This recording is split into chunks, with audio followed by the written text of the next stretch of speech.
പുതിയ നിയമവും പഴയ നിയമവുമുള്ള വ്യത്യാസങ്ങൾ അത് നമുക്ക് എങ്ങനെ മനസ്സിലാക്കാം? പുതിയ നിയമത്തെക്കുറിച്ച് കർത്താവ് എന്നാ പറയുന്നത്? ഞാൻ വന്നിരിക്കുന്നത് നിയമത്തെ പ്രവാചകന്മാരെ ഇല്ലായ്മ ചെയ്യാനല്ല, അതിനെല്ലാം പൂർത്തീകരിക്കാനാണ്. അപ്പോൾ ഉദാഹരണം പറയുകയാണെങ്കിൽ, നീ നിൻ്റെ അയൽക്കാരനെ സ്നേഹിക്കണം. അപ്പോൾ യഹൂദന്മാരുടെ ഇടയിലുള്ള വലിയ റബ്ബിമാർ, അതുപോലെ നിയമജ്ഞന്മാരൊക്കെ അതേക്കുറിച്ച് ചർച്ച ചെയ്യും. ആരാണ് എൻ്റെ അയൽക്കാരൻ, ആരാണ് എൻ്റെ അയൽക്കാരൻ? ഈശോയുടെ ചെന്നൊരുത്തൻ ചോദിച്ചു. അപ്പോൾ എന്ത് പറഞ്ഞു?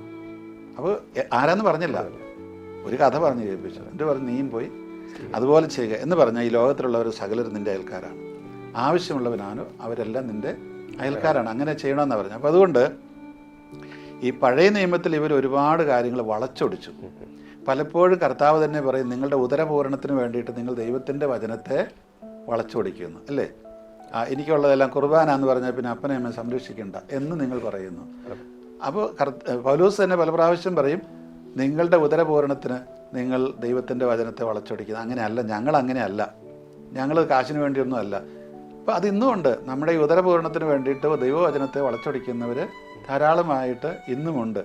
അപ്പോൾ നമ്മൾ ഈ പുതിയ നിയമത്തിൽ കർത്താവ് പഴയതിനെല്ലാം പൂർത്തീകരിക്കുകയാണ് ചെയ്യുന്നത്, അതിൻ്റെ യഥാർത്ഥത്തിലുള്ള അർത്ഥത്തിലേക്ക് കൊണ്ടുപോവുക ചെയ്യുന്നത്. അതുകൊണ്ട് ഇത് തമ്മിലൊരു കോൺട്രഡിക്ഷനൊന്നുമില്ല, ശരിക്കും പറഞ്ഞാൽ ഇല്ല. കർത്താവ് പറഞ്ഞിരിക്കുന്ന ഒരു കാര്യവും കർത്താവ് പുതിയതായിട്ട് പറഞ്ഞില്ല. നിൻ്റെ ശത്രുവിനെ സ്നേഹിക്കണമെന്ന് പറഞ്ഞതുപോലും പഴയ നിയമത്തിലുണ്ട്.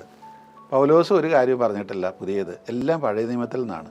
അതുപോലെ തന്നെ നിങ്ങൾ നടപടി പുസ്തകം എടുത്ത് വായിച്ച് നോക്കുക, അതിനകത്ത് പത്രോസിൻ്റെയും പൗലോസിൻ്റെയും എസ്തഫാനോസിൻ്റെ ഒക്കെ പ്രസംഗങ്ങളുണ്ട്. അത് മുഴുവൻ ഇങ്ങനെ ഈ ദൈവത്തിൻ്റെ രക്ഷാകര ചരിത്രം മുഴുവൻ ആദ്യം മുതൽ ഇങ്ങ് പറയുക ചെയ്യുന്നത്. എന്നിട്ട് അതിൻ്റെ അവസാനത്തെ കണ്ണിയായിട്ട് ഇത് ഈശോ എന്നാണ് പറയുന്നത്. ഈ ഈശോയാണ് യഥാർത്ഥത്തിൽ അരുളി ചെയ്യപ്പെട്ട രക്ഷകൻ എന്നാണ് ഈ പറഞ്ഞു വരുന്നത്. അപ്പോൾ അതുകൊണ്ട് ഇത് തമ്മിൽ കോൺട്രഡിക്ഷനൊന്നുമില്ല. പിന്നെ നമ്മൾ ചിലപ്പോൾ പറയും പുതിയ നിയമത്തിലെ സ്നേഹത്തിൻ്റെ ദൈവം, മറ്റത് ക്രൂരതയുടെ ദൈവം, അങ്ങനെയൊന്നുമില്ല. നമുക്കറിയാലോ ഓരോ കാലഘട്ടത്തിലും ഈ ആളുകൾ എഴുതുന്നത് അവനവൻ്റെ സംസ്കാരത്തിൽ നിന്നുകൊണ്ടാണ്. അതുകൊണ്ടാണ് വിശുദ്ധ പത്രോസ് പറയുന്നൊരു കാര്യമുണ്ട്. പത്രോസിൻ്റെ 2-ാം ലേഖനം 1-ാം അധ്യായത്തിൽ 20-ാം വാക്യം ഇങ്ങനെയാണ്: ആദ്യം നിങ്ങളിത് മനസ്സിലാക്കുവിൻ, വിശുദ്ധ ലിഖിതത്തിലെ പ്രവചനങ്ങൾ ഒന്നും തന്നെ ആരുടെയും സ്വന്തമായ വ്യാഖ്യാനത്തിനുള്ളതല്ല. എന്തുകൊണ്ടെന്നാൽ പ്രവചനങ്ങൾ ഒരിക്കലും മാനുഷിക ചോദനയാൽ രൂപം കൊണ്ടതല്ല, പരിശുദ്ധാത്മാവിനാൽ പ്രചോദിതരായി ദൈവത്തിൻ്റെ മനുഷ്യർ സംസാരിച്ചവയാണ്. ഉദാഹരണമായിട്ട് ഈ പ്രഭാഷകൻ്റെ പുസ്തകത്തിൻ്റെ അതിൻ്റെ ആമുഖം നിങ്ങളൊന്ന് എടുത്ത് വായിച്ചു നോക്കുക. അതൊരു തർജ്ജമയാണെന്ന് കൃത്യം പറയും. എന്നിട്ട് പറയും, ഞങ്ങൾ ഈ പറയുന്ന കാര്യം വേറെ 2-3 വോളിയങ്ങൾ ചുരുക്കി എഴുതുന്നതാണ്. അപ്പോൾ സ്വാഭാവികമായിട്ട് എന്നിട്ട് പറയും, ചുരുക്കി എഴുതുമ്പോൾ പല കാര്യം വിട്ടുപോകും, അതുകൊണ്ട് നിങ്ങൾ വിചാരിക്കരുത് ഇത് മാത്രമുള്ളെന്ന്. എന്ന് പറഞ്ഞാൽ ഈ വിശുദ്ധ ഗ്രന്ഥത്തെ എങ്ങനെയാണ് നമ്മൾ കാണേണ്ടത്? അത് ഓരോ കാലഘട്ടത്തിലുമുള്ള മനുഷ്യർ അവരുടെ സാംസ്കാരിക പശ്ചാത്തലത്തിൽ നിന്നുകൊണ്ട് അവരുടെ ഭാഷ ഉപയോഗിച്ച് അവരുടെ ചിന്താ സങ്കേതങ്ങൾ ഉപയോഗിച്ച് ദൈവത്താൽ പ്രചോദിതരായി എഴുതിയിട്ടുള്ളതാണ്. അപ്പം ഞാൻ സാധാരണയിൽ എഴുതുവാണെങ്കിൽ പല ഭാഷകൾ അറിയാമെങ്കിൽ എനിക്ക് ഏറ്റവും എളുപ്പം ഏതായിരിക്കും? മലയാളം. ഞാനൊരു കാര്യം പറയുകയാണെങ്കിൽ അതിനെ വിശദീകരിക്കാനായിട്ട് ഉപയോഗിക്കുന്ന ഒരു ചിന്താ സങ്കേതം, ഒരു ചിത്രം എവിടെ നിന്നായിരിക്കും? ഇവിടുത്തെ തന്നെ ആയിരിക്കും, നമ്മുടെ ഈ നാട്ടിലുള്ളതാണ്. അപ്പോൾ ഒരിക്കൽ ഞാനൊരു പള്ളിയിൽ ഇങ്ങനെ ഈ അമേരിക്കയിൽ എൻ്റെ ഒരു സുഹൃത്ത് അവിടെ വികാരിയാണ്. അപ്പോൾ കുർബാനയുടെ സമയത്ത് എന്നോട് പറഞ്ഞു, ഒന്ന് കുമ്പസാരിപ്പിക്കാൻ കുറച്ച് പേരാണ്, കുമ്പസാരിക്കണം കുറച്ച് പേര്, ഒന്ന് കുമ്പസാരിപ്പിച്ചേക്കാൻ. ഓക്കെ, ഞാൻ അവിടെ ചെന്നിരുന്ന് ഏതാണ്ട് നിങ്ങളുടെയൊക്കെ പ്രായമുള്ള 2 ചെറുപ്പക്കാരും, കുറേ പേരുണ്ട്. ആദ്യം വന്നൊരു ചെറുപ്പക്കാരനാണ്. അപ്പോൾ ഞാനിത് എല്ലാം കേട്ട് കഴിഞ്ഞ് ഒരു ഉപദേശം കൊടുക്കാനായിട്ടൊരു 4 വാചകം പറഞ്ഞപ്പം ഈ ചെറുക്കൻ എന്നോട് പറഞ്ഞു, father, I don't understand what you are saying. എൻ്റെ ഇംഗ്ലീഷ് മനസ്സിലാകുന്നില്ല നല്ല പറഞ്ഞ്, ഞാനീ പറയുന്നത് ഗ്രഹിക്കാൻ പറ്റുന്നില്ല അവന്. ഇപ്പോൾ അതിനൊരു ആനയുടെ വലിപ്പമുണ്ടെന്ന് പറഞ്ഞ് ഇവൻ ആനയെ കണ്ടിട്ടില്ല, ഇത് എങ്ങനെ മനസ്സിലാവും? അല്ലേ? മനസ്സിലാകുകയല്ല. ഇപ്പോൾ നമ്മൾ യൂറോപ്പിൽ ചെന്നിട്ട് ഒരു ആനയെന്ന് പറഞ്ഞാൽ കുട്ടികൾക്ക് മനസ്സിലാകുകയല്ല.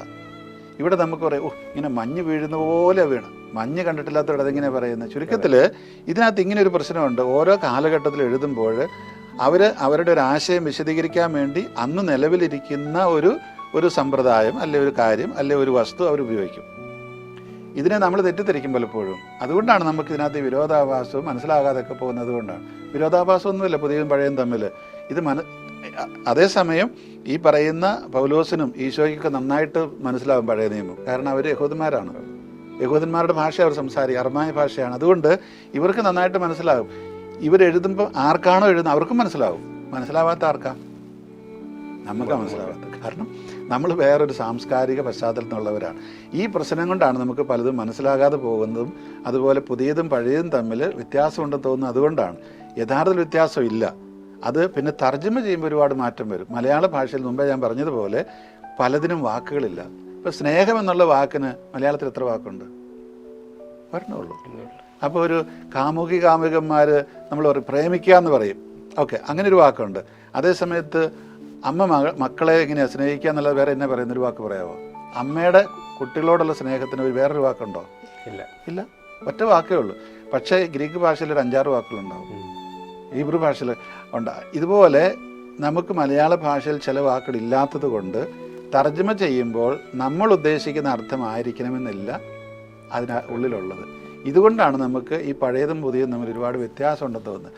പിന്നെ ഈ കൊല്ലും കൊലയാണ് പലർക്കും പിടിക്കാത്തത്, അല്ലേ? പഴയ ദൈവം പറയുന്ന എല്ലാത്തിനും തല്ലുകൊന്നുകളാണ്, സ്ത്രീകളെയും കുട്ടികളെയും എല്ലാവരെയും. നമ്മൾ ചിന്തിക്കേണ്ടത് ഈ പഴയ നിയമത്തിൽ അവരെഴുതുന്ന ഒരു പശ്ചാത്തലമുണ്ട്. ഒരു തിന്മയെ ഒരു ശത്രുവായിട്ട് കാണുക. അപ്പോൾ ഈ ശത്രുവിനെ ഇല്ലായ്മ ചെയ്തതുപോലെയാണത്. അതുകൊണ്ട് അവരുടെ ഒരു സാംസ്കാരിക പശ്ചാത്തലത്തിൽ നിന്നുകൊണ്ട് മാത്രം ചിന്തിച്ചാൽ. പിന്നെ വേറൊന്നുള്ളത്, നമ്മുടെ മലയാള പത്രം, ഏത് പത്രം എടുത്ത് നോക്കുക, അതിനകത്ത് രാവിലെ കുത്തിക്കൊല, അടിച്ചുകൊല, അല്ലെങ്കിൽ ഇടിച്ചുകൊല, അല്ലെങ്കിൽ വിഷം കൊടുത്ത് പാമ്പിനെ വിട്ട് കടിപ്പിച്ച് കൊല്ലുന്നു. ഇത് പത്രക്കാർ റിപ്പോർട്ട് ചെയ്യുന്നതുകൊണ്ട് പത്രക്കാരാണോ ഇതിൻ്റെ ഉത്തരവാദികൾ? അല്ല. എന്ന് പറഞ്ഞതുപോലെ വിശുദ്ധ ഗ്രന്ഥത്തിൽ ഒരുപാട് കാര്യങ്ങൾ ഇതുണ്ട്. രാജാക്കന്മാരുടെയൊക്കെ ചരിത്രം പറയുമ്പോൾ അവർ കൊലയാളികളും വൃത്തികെട്ടന്മാരും ഒക്കെയാണ്. അങ്ങനെയുള്ള ഒരുപാടുണ്ട്. അതിൻ്റെ കുഴപ്പം അത് ബൈബിളിൻ്റെ കുഴപ്പമല്ലത്, അല്ലെ അത് നമ്മൾ അനുകരിക്കാൻ വേണ്ടിയിട്ടുമല്ല. ദാവീദിനും അതല്ല, എന്താണ്, സോളമനൊക്കെ എത്രയോ ഭാര്യമാരുണ്ടായിരുന്നു, ഇല്ലേ? ഇത് നമ്മൾ അനുകരിക്കാൻ വേണ്ടിയിട്ടാണോ? അങ്ങനെയല്ല, അത് അന്നത്തെ ഒരു സാഹചര്യം പറയുന്നതാണ്. ഇനി വേറൊന്നുള്ളത്, ഈ അന്നത്തെ ജനതയാണെങ്കിൽ നമ്മൾ അറിയണം, ഒരു കാലക്രമേണ വികസിച്ച് വരുന്ന, സാംസ്കാരികമായി വികസിച്ച് വരുന്നൊരു ജനതയാണ്. ഒരു കുട്ടി വളരുന്നത് പോലെ നമ്മളിപ്പോൾ സാധാരണഗതിയിൽ ഒരു കുട്ടി ജനിച്ചു കഴിഞ്ഞാൽ ഉടനെ തന്നെ അതിന് നല്ല കപ്പയൊക്കെ പിഴുങ്ങി കൊടുക്കും? ഇല്ല, കൊടുക്കുകയല്ല. അതിന് കുടിക്കാൻ പറ്റുന്ന ചെറിയ പാലോ അങ്ങനെയൊക്കെ കൊടുക്കുകയുള്ളൂ. അത് കുഞ്ഞുങ്ങൾ പട്ടിക്കുഞ്ഞാണേലും പൂച്ചക്കുഞ്ഞാണേലും അല്ലെങ്കിൽ പശുക്കിടാവ്, നമ്മൾ അങ്ങനെയല്ല ചെയ്യുന്നത്. അപ്പോൾ അവർക്ക് ഉൾക്കൊള്ളാൻ പറ്റുന്ന ഒന്നുണ്ട്. അങ്ങനെ ഈ നമ്മൾ പറഞ്ഞു വരുന്ന കർത്താവിൻ്റെ ആ ഒരു വചനം, അല്ലെ ദൈവത്തിൻ്റെ ഇഷ്ടം കൃത്യമായിട്ടും മനസ്സിലാക്കാനായിട്ട് പറ്റുന്ന ഒരു ജനതയല്ലത്. അതുകൊണ്ട് തന്നെ അവരെ കാലക്രമത്തിലേ നമുക്ക് പറഞ്ഞ് മനസ്സിലാക്കിക്കൊണ്ട് വരാൻ പറ്റുകയുള്ളൂ. നമ്മുടെ സ്കൂളിൽ അതല്ല ചെയ്യുന്നത്. സ്കൂളിൽ ഒരേ വിഷയം തന്നെ ആയിരിക്കും പഠിപ്പിക്കുന്നത്, പക്ഷേ അത് ഓരോ ക്ലാസ്സിനും പറ്റിയ രീതിയിൽ വികസിപ്പിച്ചു കൊണ്ടുവരിക ചെയ്യുന്നത്. ഇതുപോലെ തന്നെയാണ് ദൈവം ഈ രക്ഷാകര സംഭവത്തിലേക്ക്, അല്ലെങ്കിൽ രക്ഷാകര അതിൻ്റെ ആ പൂർത്തീകരണത്തിലേക്ക് ജനതയെ ഇങ്ങനെ ഒരുക്കുകയാണ്. ആ ഒരുക്കുന്ന ഘട്ടത്തിലുള്ള കാര്യങ്ങളാണിതെല്ലാം. നമുക്കവിടെ കാണാം, ഈ ആദ്യം പറയും എന്താണ്, മാതാപിതാക്കളുടെ കുറ്റങ്ങൾക്ക് വേണ്ടിയിട്ട് 1000 തലമുറകളോളം ദൈവം ശിക്ഷിക്കും, അല്ലേ? പിന്നീട് പക്ഷേ പ്രവാചകന്മാർ പറയും, അപ്പം മുന്തിരിങ്ങ എന്ന അപ്പൻ്റെ പല്ലേ കുളിക്കുകയുള്ളൂ, അല്ലേ? മക്കളെ ഒന്നും കുളിക്കുകയൊന്നുമില്ല എന്ന് പറഞ്ഞാൽ ഗ്രാജുവലായിട്ടുള്ളൊരു അണ്ടർസ്റ്റാൻഡിങ് ഇതിനകത്തുണ്ട്. ചുരുക്കത്തിൽ ഇങ്ങനെയുള്ള ഒരു അണ്ടർസ്റ്റാൻഡിങ്ങിലൂടെയാണ് ഈ ബൈബിൾ കടന്നു പോകുന്നത്. അതുകൊണ്ട് നമ്മൾ വിശുദ്ധ ഗ്രന്ഥം മുഴുവൻ വായിച്ച് അവസാനം എത്തുമ്പോൾ മനസ്സിലാവും അങ്ങനെയല്ല എന്നുള്ളത്. അതുകൊണ്ട് ഇതിനകത്ത് നമ്മൾ അങ്ങനെ മനസ്സിലാക്കിയാൽ മതി.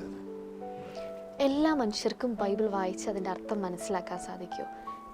അല്ലെങ്കിൽ പ്രത്യേക പഠനങ്ങൾ ഇതിന് ആവശ്യമാണോ? എല്ലാ മനുഷ്യർക്കും മനസ്സിലാകുകയില്ല. ഇപ്പോൾ ഉദാഹരണമായിട്ട് മറ്റൊരു മതത്തിൽപ്പെട്ട ഒരാൾ വായിച്ചാൽ മുഴുവൻ മനസ്സിലാകുകയില്ല. കാരണം അവർക്കൊരു ബാക്ക്ഗ്രൗണ്ട് ഇല്ല. നമ്മൾ ചെറുപ്പം മുതലേ കുറേയൊക്കെ കേട്ടിട്ടുള്ളതുകൊണ്ട് നമുക്ക് മനസ്സിലാവും. അപ്പോൾ പഠനം വേണമോ എന്ന് ചോദിച്ചാൽ വേണം. നമുക്ക് ശാസ്ത്രീയമായിട്ട് പഠിച്ചില്ലെങ്കിൽ മനസ്സിലാകില്ല. ഇപ്പോൾ ഉദാഹരണമായിട്ട് ഞാൻ പറയാം, ഇപ്പോൾ ഗാസ, അല്ലേ? നമ്മുടെ പത്രത്തിലെല്ലാം വരുന്ന ഗാസ. ഈ ഗാസ എവിടെയാണ്? 100 കണക്കിന് പ്രാവശ്യം ഗാസയെക്കുറിച്ച് ബൈബിൾ പറയുന്നുണ്ട്. ഗാസയിൽ താമസിച്ചിരുന്നവരാരാണ്? ഉദാഹരണമായിട്ട് ഫിലിസ്തീർ അവിടെ താമസിച്ചിരുന്നത്. ഫിലിസ്തീനിൽ നിന്നാണ് പലസ്തീന വരുന്നത്. അപ്പോൾ ഈ ഫിലിസ്തീൻ എന്നുള്ള വാക്കിനർത്ഥം എന്താണെന്ന് അറിയില്ല. ഫിലിസ്തീൻ എന്ന് പറഞ്ഞാൽ ഇൻവേഡേഴ്സ്, കോൺകറേഴ്സ്, അതായത് അധിനിവേശക്കാരെന്നാണ്. എവിടുന്നോ അധിനിവേശത്തിൽ വന്നവരാണ് അവർ. അപ്പോൾ അങ്ങനെ അധിനിവേശക്കാരെയാണ് ആ പേര് കൊണ്ട് അവർ ഉദ്ദേശിക്കുന്നത്. അതുകൊണ്ടാണ് ഈ പലസ്തീന എന്ന് പറയുമ്പോൾ തന്നെ യഹൂദന്മാർക്ക് വിരൽ പിടിക്കും. കാരണം ഞങ്ങളുടെ മേൽ ഞങ്ങളെ വന്ന് കീഴടക്കുകയാണ് അവർ. അതുകൊണ്ട് അവർ സമ്മതിക്കല്ലോ ഒരിക്കലും. ചുരുക്കത്തിൽ അപ്പോൾ നമുക്ക് ഈ വാക്ക് ഇപ്പോൾ പറഞ്ഞു കഴിഞ്ഞപ്പോൾ തന്നെ നിങ്ങൾക്ക് പെട്ടെന്ന് കുറേയൊക്കെ തിരിഞ്ഞു കാണും എന്തുകൊണ്ടാണ് അവർ തമ്മിൽ എതിർക്കുന്നതെന്ന്. കാരണം ഈ യഹൂദൻ്റെ മനസ്സിൽ ഫലസ്തീന എന്ന് പറഞ്ഞ ഉടനെ തന്നെ ഞങ്ങളെ ഒന്ന് കീഴടക്കിയവരാണ് ഈ ചിന്ത വരും. അതുപോലെ തന്നെയാണ് ഇപ്പം ഹീബ്രു എന്നുള്ള വാക്ക്.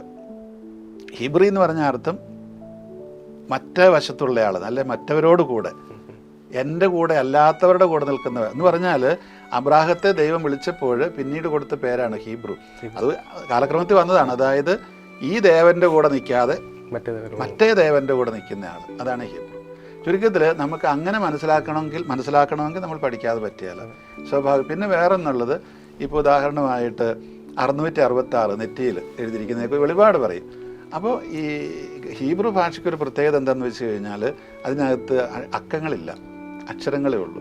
ഇപ്പോൾ ഉദാഹരണമായിട്ട് എൻ്റെ പേര് ഇംഗ്ലീഷിൽ എഴുതുവാണെങ്കിൽ JOSE 4 അക്ഷരമുണ്ട്. ഞാനിതിനെ 1 2 3 4 എന്നൊക്കെ ഉണ്ട്. അപ്പോൾ ഞാൻ 1 2 3 4, അപ്പോൾ J എന്നുള്ളത് 1, O എന്നുള്ളത് 2, S എന്നുള്ളത് 3, E എന്നുള്ളത് 4 എന്നാണെങ്കിൽ 1234 തന്നെ പറയുമ്പോൾ അതിനർത്ഥം ഞാനാ. മനസ്സിലായില്ലേ? അപ്പോൾ ഇങ്ങനെ പറയും അവർ. ഇതുപോലെ തന്നെ ചിലപ്പോൾ അതിനെല്ലാം കൂടെ കൂട്ടിപ്പറയും. 2 1 3 3 6 4 6 4 10 10 എന്ന് പറഞ്ഞാലും ഞാൻ തന്നെയാണ്. അപ്പോൾ ചുരുക്കത്തിൽ വേണ്ട പോണ ഒരു 10 എന്ന് പറഞ്ഞാൽ ഞാനായി മാറും. ഇതാണ് ഹീബ്രു ഭാഷയിൽ ഇങ്ങനെ അക്ഷരം കൊണ്ട് ഒരുപാട് കളിയുണ്ട്. ഇപ്പോൾ എന്താണ് എത്ര 152 മത്സ്യങ്ങൾ 52. അപ്പോൾ ഈ മത്സ്യങ്ങൾ എന്തുകൊണ്ടാണ് പറയുന്നത്? കാരണം അത്രയും പറയുന്ന ഒരു വാക്കല്ലേ വാചകമുണ്ട്. ഇതിൻ്റെ അക്ഷരങ്ങൾ കൂട്ടിക്കഴിയുമ്പോൾ കിട്ടുന്ന ഒരർത്ഥം ഉണ്ടാകും. അത് ഈ കാണുന്നവർക്ക് പെട്ടെന്ന് മനസ്സിലാകും. അവർക്ക് ഹീബ്രായർക്ക് മനസ്സിലാവും, നമുക്ക് തിരികെയല്ല. അപ്പോൾ ഇങ്ങനെയുള്ള ഒരുപാട് കാര്യങ്ങളൊക്കെ മനസ്സിലായെങ്കിലേ ബൈബിൾ മനസ്സിലാവുള്ളൂ. അതിന് നമ്മൾ ശാസ്ത്രീയമായിട്ട് പഠിക്കണം. പിന്നെ നമുക്ക് ഇന്ന് ഒരുപാട് സാധ്യതകളുണ്ട് അതിന് പഠിക്കാനായിട്ട്. കാരണം യൂട്യൂബിലൊക്കെ നല്ല നല്ല പ്രസംഗങ്ങളുണ്ട്, അത് കേൾക്കാം നമുക്ക്. കേവലം ഈ ധ്യാനപ്രസംഗം പോലെയുള്ള ഞാൻ പറയുന്നത് ശാസ്ത്രീയമായിട്ടുള്ളത് ബൈബിളിനെ കുറിച്ച്. അത് കേൾക്കുകയാണെങ്കിൽ നമുക്ക് ഒരു ദിവസം 1 കേട്ടാൽ തന്നെ ഒരു 10 കേൾക്കുമ്പോഴത്തേക്കും നമുക്ക് പരീക്ഷ എഴുതാനാവും ഈ വിഷയത്തിൽ. അതുപോലെ നാനാ വിഷയങ്ങളെക്കുറിച്ചുണ്ട്. അല്ലെങ്കിൽ ഇപ്പോൾ ഭൂമിശാസ്ത്രം പഠിക്കും. നമ്മുടെ ഇതിൻ്റെ പിന്നിൽ തന്നെയാണെങ്കിൽ ഉദാഹരണമായിട്ട് ഇതിൻ്റെ പിന്നിൽ മാപ്പുണ്ട്, ഇത് കണ്ടല്ലേ? ഈ മാപ്പ് നമ്മളിപ്പോൾ ഉദാഹരണം ദാവീദ് ഗത്തിലേക്ക് പോയി എന്ന് പറയുമ്പോൾ ഈ ഗത്ത് എവിടെയാണെന്ന് എടുത്ത് നോക്കുക. അപ്പോൾ ആധുനിക മാപ്പിൽ എവിടെയാണ് ഈ ഗത്ത്?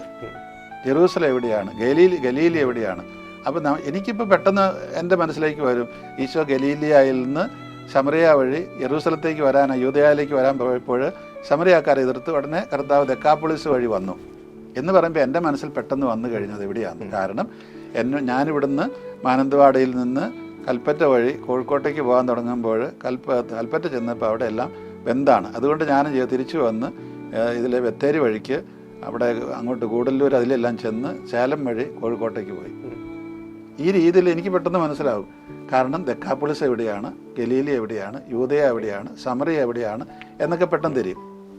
ഇത് തിരിയണമെങ്കിൽ ശാസ്ത്രീയമായിട്ട് പഠിച്ചാൽ മതിയാകും. ചുരുക്കത്തിൽ നമുക്ക് കൂടുതൽ വിശദമായിട്ട് ഈ വിശുദ്ധ ഗ്രന്ഥം തിരിച്ചറിയണമെങ്കിൽ ഈ രീതിയിൽ പഠിക്കണം. അതേസമയത്ത് അതിൻ്റെ മെസ്സേജസ് നമുക്ക് അല്ലാതെയും കിട്ടും. പിതാവേ, അതേപോലെ തന്നെ നമ്മൾ കൂടുതൽ സങ്കടം വരുമ്പോഴാണ് നമ്മൾ വചനം കൂടുതൽ വായിക്കാറ് മനസ്സിലാക്കാറുള്ളത്. പക്ഷേ സന്തോഷം വരുമ്പോൾ നമ്മളിത് അധികം വചനം വായിക്കാനോ അല്ലെങ്കിൽ മനസ്സിലാക്കാനോ നിൽക്കുന്നില്ല. ഇത് മറികടക്കാൻ നമുക്ക് എന്തൊക്കെ ചെയ്യാൻ സാധിക്കും? ഞാൻ എല്ലാ സമയത്തും വായിക്കാറുണ്ട്.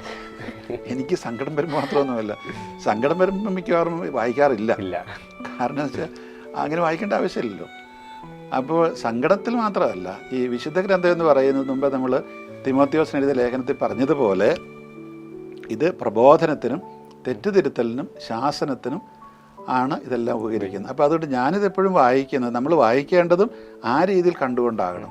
അതുപോലെ നമ്മൾ ആ ജ്ഞാനത്തിൻ്റെ പുസ്തകത്തിൽ പറഞ്ഞല്ലോ, നീ ഇതിനോട് അഭിനിവേശം പുലർത്തുക, അഭിലാഷം പുലർത്തുക, നിനക്ക് ശുഭം വരും, നീ അതിനാൽ ശിക്ഷണം നേടുക. ചുരുക്കത്തിൽ നമ്മൾ വിശുദ്ധ ഗ്രന്ഥം വായിക്കുന്നത് സങ്കടം പോക്കാനല്ല, പ്രത്യുത അത് ശിക്ഷണം നേടാനാണ്, നമ്മുടെ സ്വഭാവത്തിൽ മാറ്റങ്ങൾ വരാൻ വേണ്ടിയിട്ടാണ്. ഞാൻ ഏത് രീതിയിലാണ് പ്രവർത്തിക്കേണ്ടത്? ഓക്കെ, നിൻ്റെ ശത്രു വീഴുമ്പോൾ നീ സന്തോഷിക്കരുതെന്ന് സുഭാഷിതം പറയും. അപ്പോൾ എൻ്റെ ഒരു എതിരാളി വീഴാൻ തുടങ്ങും, ഒരു കുഴപ്പമില്ല, പോട്ടെ, എല്ലട്ടെ അങ്ങോട്ട്. അപ്പോൾ ഞാൻ ഓർക്കും, ദൈവം ഞാനത് ചെയ്ത് തെറ്റാ, ശരിയല്ല. കാരണം എന്നോട് വചനം പറഞ്ഞിട്ടുണ്ട്, നിൻ്റെ ശത്രു വീഴുമ്പോൾ നീ അങ്ങനെ. പിന്നെ എനിക്ക് ശത്രു ഉണ്ടാകാൻ പാടില്ല, എൻ്റെ ശത്രുവല്ല. അതുകൊണ്ട് ഈ സങ്കടം അല്ലെ പ്രയാസം ദുഃഖമുണ്ടാകുമ്പോൾ മാത്രമല്ല, അതേ സമയത്ത് നമ്മളെപ്പോഴും വായിക്കണം. അത് നമ്മളെ പ്രബോധിപ്പിക്കും, തെറ്റുതിരുത്തും, ശാസിക്കും. പിന്നെ മാത്രമല്ല, നമ്മളെപ്പോൾ എന്താണ് തെറ്റെന്ന് തിരിച്ചറിയും, എന്താണ് നമ്മുടെ യഥാർത്ഥ വഴിയെന്ന് തിരിച്ചറിയും, നമ്മൾ ഇതിലേ പോകേണ്ടത് തിരിച്ചറിയും, എങ്ങനെയാണ് നമ്മൾ ഓരോ ഘട്ടത്തിലും പെരുമാറേണ്ടതെന്ന് തിരിച്ചറിയും. അതുകൊണ്ട് സന്തോഷമുണ്ടായാലും സന്തോഷമുണ്ടായില്ലെങ്കിലും സങ്കടമുണ്ടായാലും ഇല്ലെങ്കിലും ഇത് നമ്മുടെ ഒരു നിരന്തര നിത്യ കൂട്ടുകാരനെ പോലെ ആയിരിക്കണം. കാരണം എന്നോട് എപ്പോഴും നല്ലത് ഉപദേശിച്ചു തരുന്ന, നല്ല വഴി പറഞ്ഞു തരുന്ന ഒരു കൂട്ടുകാരനാണിത്. അതുകൊണ്ട് വചനവായന ഏതവസരത്തിലും വേണം, എന്നും വേണം. ഇനിയുള്ളത് ആദ്യം ചോദിച്ചൊരു ചോദ്യം ഉണ്ടായിരുന്നു. ആ ചോദ്യം ഇതാണ്: എവിടെയാണ് തുടങ്ങേണ്ടതെന്ന്. അപ്പോൾ നമുക്ക് ആദ്യമായിട്ട് മാതാപിതാക്കന്മാർ തുടങ്ങി, പിന്നെ നമ്മൾ ചെയ്യേണ്ടത് നിരന്തരമായിട്ട് ആദ്യം മുതൽ വായിക്കുക. സുവിശേഷങ്ങൾ മുതൽ തുടങ്ങണം, അത് മുഴുവനും വായിക്കുക. ഒരു 2 3 4 വായിച്ച ശേഷം പുതിയ നിയമം മുഴുവൻ വായിക്കുക. അതിനുശേഷം ആദ്യം മുതൽ തുടങ്ങുക. ഈ പുതിയ നിയമം വായിച്ച മുഴുവൻ മനസ്സിലാകില്ല, കാരണം പുതിയ നിയമത്തിലുള്ള എല്ലാം പഴയ നിയമത്തിലെ കാര്യങ്ങളാണ്. അതുകൊണ്ട് പൗലോസും ഈശോയൊക്കെ പറയുന്ന കാര്യം മനസ്സിലാക്കണമെങ്കിൽ പഴയതിലേക്ക് പോയേ മതിയാകും. അപ്പോൾ ഒരിക്കൽ ഒരാൾ എന്നോട് പറഞ്ഞു, ഞാൻ പഴയ നിയമം വായിക്കുകയെന്ന് പറഞ്ഞു. എന്ത് പഴയ നിയമം വായിച്ച ഫണ്ടമെൻ്റലിസ്റ്റ് ആയിട്ട് പോകുന്നത്, ടെററിസ്റ്റായി മാറുന്നത്. ഞാൻ പറഞ്ഞു അങ്ങനെ ആകാം, കാരണം ഇനി അങ്ങനെ മനസ്സിലാക്കിയാൽ അങ്ങനെ ആയിപ്പോവും. അതുകൊണ്ട് അങ്ങനെ കരുതിയിട്ട് കാര്യമില്ല, പഴയ നിയമത്തിലേക്ക് കടന്നു പോകണം. നമ്മൾ പഴയ നിയമത്തിന് നമ്മൾ ഏത് രീതിയിലാണ് മനസ്സിലാക്കേണ്ടതെന്നൊക്കെ എന്തായാലും നമുക്ക് തിരിയും. പുതിയത് വായിച്ചിട്ട് അങ്ങോട്ട് പോവുക. അത് നമ്മൾ ആദ്യം മുതൽ വായിക്കണം.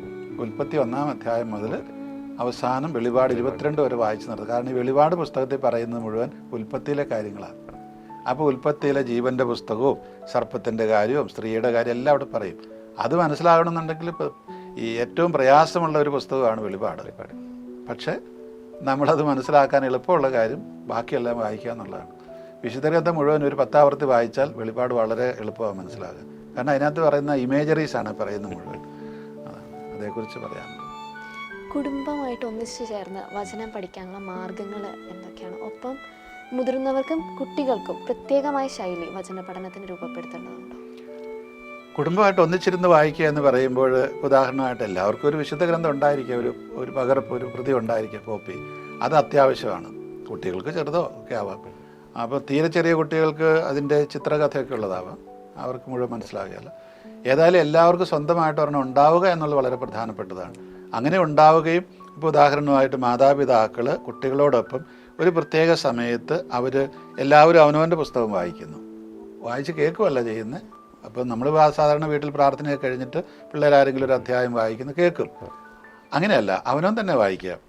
എല്ലാവരും കൂടെ ഒന്നിച്ചിരുന്ന് വായിച്ചു കഴിയുമ്പം എന്നിട്ട് പിന്നെ ഒരു കുട്ടികളോട് മാതാപിതാക്കൾ ചോദ്യം ചോദിക്കുന്നു, മാതാപിതാക്കൾ കുട്ടികൾ ചോദ്യം ചോദിക്കുന്നു. അങ്ങനെ പരസ്പരം അതിൻ്റെ സംശയങ്ങളൊക്കെ തീർത്ത് മുന്നോട്ട് പോകാൻ പറ്റും. അപ്പോൾ അതൊരു നിശ്ചിത സമയത്ത് എന്നും എല്ലാ ദിവസവും വിശുദ്ധ ഗ്രന്ഥം വായിക്കുക എന്നൊരു നിർബന്ധ ബുദ്ധി വെക്കണം വീട്ടിൽ അതിൻ്റെതായ പരിമിതികളുണ്ട്. ഇപ്പം ജോലിയുടെ കാര്യങ്ങളുണ്ടാകും, പിള്ളേരുടെ പഠനം ഉണ്ടാകും, ദൂരെ ആയിരിക്കും, ചിലപ്പോൾ ഇതൊന്നും നടക്കണമെന്നില്ല. എങ്കിൽ പോലും പരമാവധി പരിശ്രമിക്കുക. കുടുംബം ഒന്നിച്ചുള്ളപ്പോൾ ഇങ്ങനെ ചെയ്യാൻ ശീലിക്കുകയാണെങ്കിൽ അവർ എവിടെ പോയാലും ചെയ്തോളൂ. അതാണ്. അപ്പോൾ അങ്ങനെ നമുക്ക് ഒരു സമയം, കൃത്യസമയം, അതുപോലെ എല്ലാവരും ഒന്നിച്ചിരുന്ന് വായിക്കുക, സംശയങ്ങൾ തീർക്കുക.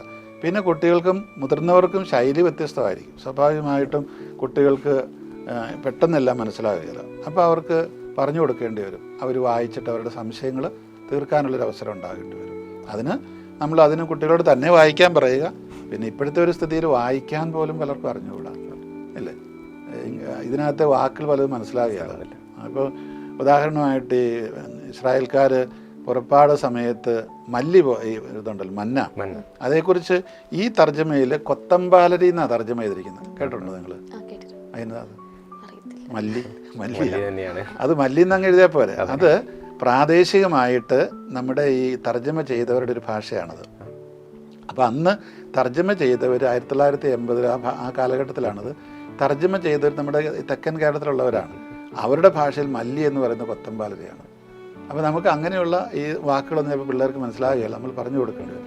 ഇപ്പോൾ ഏറ്റവും വലിയൊരു പ്രയാസമായിട്ട് ഞാൻ അനുഭവപ്പെടുന്നത് കലപ്പയിൽ കൈവച്ചിട്ട് പിന്തിരിഞ്ഞ് നോക്കുന്നവൻ എനിക്ക് യോഗ്യനല്ല. കലപ്പ എന്താണെന്ന് കണ്ടിട്ടില്ലാത്തവരോട് എങ്ങനെ മനസ്സിലാക്കി കൊടുക്കും? അല്ലെങ്കിൽ എൻ്റെ നുകം വഹിക്കാൻ എളുപ്പമുള്ളതാണ്, ഇത് ഭാരം കുറഞ്ഞതാണ്. നുകം കണ്ടിട്ടില്ലാത്തവരോട് അത് ഭാരം കുറഞ്ഞാന്ന് എങ്ങനെ പറയും? അവിടെയാണ് നമ്മുടെ ഈ ആർട്ടിഫിഷ്യൽ ഇൻ്റലിജൻസ് ഒക്കെ വരുന്നത്. ഇന്നത്തെ കാലത്ത് വളരെ എളുപ്പമാണ് അത്. കാരണം നമ്മൾ ഇപ്പോൾ ഉദാഹരണമായിട്ട് ഒരു ടാബ്ലറ്റ് അല്ലെങ്കിൽ ഒരു മൊബൈൽ ഫോൺ ഉണ്ടെങ്കിൽ നമ്മളിപ്പോൾ കുട്ടികളോട് ചോദിക്കുക, എന്താ ഈ നുകം എന്ന് പറഞ്ഞാൽ എന്താ? അപ്പോൾ നമ്മൾ പറഞ്ഞാൽ മതിയല്ലോ, ഒരു generate A picture of 2 oxen, എന്താണ് പ്ലവ് ആൻഡ് ഫാർമർ പ്ലവിങ് എന്നൊക്കെ പ്രോംപ്റ്റ് കൊടുത്തു കഴിയുമ്പം നിമിഷം വെച്ച് ഈ പറയുന്ന രീതിയിൽ നുകം വെച്ച കാളകളുടെയും അത് ഉഴുന്ന ഒരു കർഷകൻ്റെയും പടം കിട്ടും. ആ പിള്ളേർക്ക് പെട്ടെന്ന് മനസ്സിലാവും. അപ്പോൾ നമുക്ക് ഇന്നത്തെ ഈ പിള്ളേർക്ക് താല്പര്യമാവും ഇതൊക്കെ വരയ്ക്കാൻ, മനസ്സിലായില്ലേ? അപ്പോൾ നമുക്ക് ഈ ബൈബിളിൽ മനസ്സിലാകാത്ത പല ഉദാഹരണം വലയെറിയുന്നത്, വിത്ത് വിതയ്ക്കുന്നത്, ഇങ്ങനെയുള്ള ഒരുപാട് കാര്യങ്ങൾ കർത്താവ് പറയുമ്പോൾ അതെല്ലാം നമുക്ക് ഈ രീതിയിൽ പിള്ളേരോട് പറയാം, നിങ്ങൾ ഉണ്ടാക്കാൻ പറയാം. ഇപ്പോൾ ഞാൻ ഈ അടുത്ത കാലത്ത് അമേരിക്ക ചെന്നപ്പോൾ അവിടെ ഒരു കുടുംബത്തിൽ അവർക്ക് 6 പിള്ളേരാണ്. നല്ല നല്ല ക്രൈസ്തവ കുടുംബമാണ്. അപ്പോൾ അവിടുത്തെ ഭാര്യ വീട്ടുകാരത്തി അവർ കുട്ടികളെ സ്കൂളിൽ വിടുന്നില്ല, അവർക്ക് ഹോം സ്കൂളിംഗ് എന്ന് പറഞ്ഞ സിസ്റ്റമുണ്ട്. അപ്പോൾ അന്ന് ഈ വീട്ടിൽ ഇരുന്ന് തന്നെ എല്ലാം പഠിപ്പിക്കുക, അമ്മയാണ് പഠിപ്പിക്കുന്നത്. അതുപോലെ വേദപാഠം പള്ളിയിൽ കുർബാനയ്ക്ക് കൊണ്ടുപോകും, എന്നിട്ട് അച്ഛൻ പറയുന്നതെല്ലാം കേൾപ്പിച്ചിട്ട് അന്നത്തെ വായന അത് നാടക രൂപത്തിൽ ഈ അമ്മ ഈ പിള്ളേർക്ക് പറഞ്ഞു കൊടുത്ത്, ഞാൻ ആ വീട്ടിൽ ചെന്നപ്പോൾ ഇതുപോലെ നമ്മുടെ ഇതുപോലെയുള്ള ചെറിയൊരു മുറിയുണ്ട്, അതിനകത്തൊരു സ്റ്റേജ്, കുട്ടികൾക്ക് മൈക്കെല്ലാം ഉണ്ട്. അപ്പോൾ കുട്ടികൾക്ക് അന്ന് ഈ വിതക്കാരൻ്റെ ഓർമ്മയായിരുന്നു. അപ്പോൾ വിതക്കാരൻ എന്ന പിള്ളേർക്ക് അറിഞ്ഞുകൂടാ. അതുകൊണ്ട് അവിടെ വിതയ്ക്കുന്ന യന്ത്രമുണ്ട്. അപ്പോൾ ഈ യന്ത്രം ഉപയോഗിച്ച് വിതയ്ക്കുകയാണ്, പിള്ളേരാണ് കൊണ്ടുപോകുന്നത്. അപ്പോൾ ഇങ്ങനെയൊക്കെ നമുക്ക് അതിനെ പഠിപ്പിക്കാൻ പറ്റും. അങ്ങനെ നമുക്ക് പല രീതിയിൽ ഒന്നിച്ചിരുന്ന് അല്ലെ ഒന്നിച്ചിരിക്കാതെ കുട്ടികളെ ഇതൊക്കെ പഠിപ്പിക്കാനായിട്ട് സാധിക്കും. പക്ഷേ അതിൻ്റെ മെസ്സേജ് കൊടുക്കുക എന്നുള്ളതാണ്. എന്താണ് കർത്താവ് ഉദ്ദേശിച്ചത്? ഇന്ന് കുട്ടികൾക്ക് കൂടുതലും താല്പര്യം ഇങ്ങനെയുള്ള ഈ പറയുന്ന ഈ ഡിജിറ്റൽ ഡിവൈസസ് ഉപയോഗിച്ച് ചെയ്യുന്നതായിരിക്കും. കുറച്ചുകൂടി അവർക്ക് എളുപ്പമാവും, മനസ്സിലാകും. അവരുടെ മനസ്സ് അങ്ങനെയാണ് പ്രവർത്തിക്കുന്നത്.